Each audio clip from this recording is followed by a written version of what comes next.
welcome to SparkBC's Hot Topics. So glad you could join us. We also have two of our SparkBC experts joining us today. Again, we've got Ted Gilbert from the interior out there. How's it going, Ted? Sunny Okanagan. There you go. No snow. And we've got Dave Chevalier from Chilliwack, BC. Thanks for joining us, Dave. It's good to see you. Thank you. Hi, Aaron. So, Dave, it sounds like you've got a hot topic for us today. Can you tell us a little bit about it? Well, Ted and I were having a discussion on service heads and attachment point for services for overhead distribution.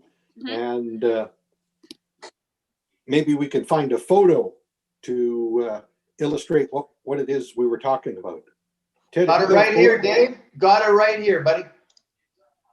Magic. Wow. How's that? Whew. That's beautiful. All right. Technology. So Dave, I don't know about you, but when I was a safety officer, I wouldn't even have to get out of the car to fail this one. What do you think? Well, that's a good point. You know, it's one of those that it's pretty easy to spot what's wrong with it.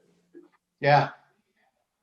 It's clearly too close to the window. The service conductors are not above the window, not even close, nor are the service conductors 1 meter away from the front of any window. So, yeah, I'd fail this thing in a moment for sure. So, yeah, and what about the opening? If the window doesn't open, does that still count? Well, you know, Dave, it does. Even if the window does not open, the service conductors have to be clearly above the window, and this is all to do with firefighting. If the house was on fire, you want to be able to have a firefighter put a ladder up, bust the window out, and safely pull occupants out without having electrical and maybe energized electrical wiring interfere with that rescue operation. So that's the point of the rule more than anything. That's, you know, and that's a good point. Any window, whether it opens or not, can be a method of ingress for a firefighter or egress for an occupant of the home trying to get out.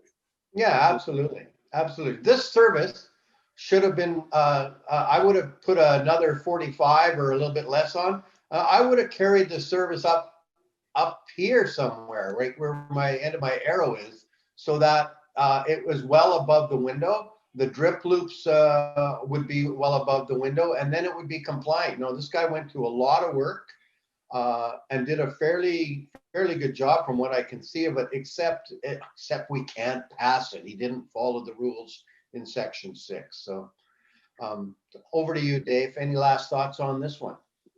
No, you're right. It is nice and neat. You know, it's hopefully it's not a long run leading to that attachment point, but you know, as well, a drip loop is really supposed to be a minimum of 750 millimeters, right? So that's kind of pretty short there.